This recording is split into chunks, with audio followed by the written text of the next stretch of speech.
India won the direct war against Pakistan in 1971 and it will also win the ongoing indirect war against Pakistan-induced terrorism, Defense Minister Rajnath Singh said on Sunday. Pakistan wants to break India by promoting terrorism and other anti-India activities, the minister said in his speech at the inaugural ceremony of Swarnim Vijay Parv, that is Golden Jubilee celebration, to commemorate India's victory over Pakistan in the 1971 war. The Indian Armed Forces defeated all its plans in the 1971 war and they are currently working to uproot the menace of terrorism, Singh noted.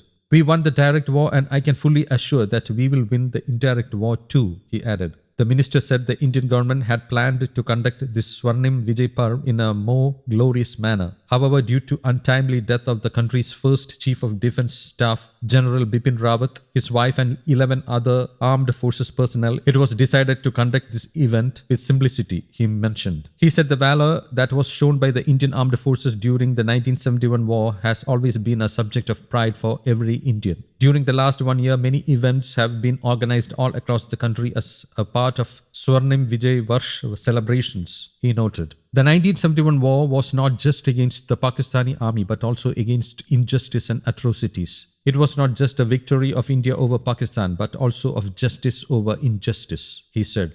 This war is an excellent example of our democratic traditions, just behavior and ethics, and everyone in the world knows that, he said. India has never attacked another country and never occupied a single inch of another country. India helped in the establishment of democratic traditions in Bangladesh and we are really helpful that in the last 50 years it is moving really fast on the road of development, Singh noted. Bangladesh is a subject of inspiration for the entire world, he mentioned. The 1971 war also shows that India's division on the basis of religion was a historic mistake. Pakistan's birth took place in the name of one religion, but it couldn't remain as one, he noted. Since the 1971 war, Pakistan is regularly conducting an indirect war against India, he said. The feeling of antagonism towards India is so deep-rooted in Pakistan that it can be seen in the name that it has given to its missiles, Singh noted. Pakistan's missiles have been named after the cruel invaders, Gauri, Ghaznavi and Abdali,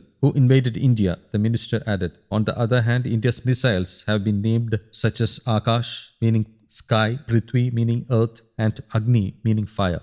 News Desk, Kaumudy Global.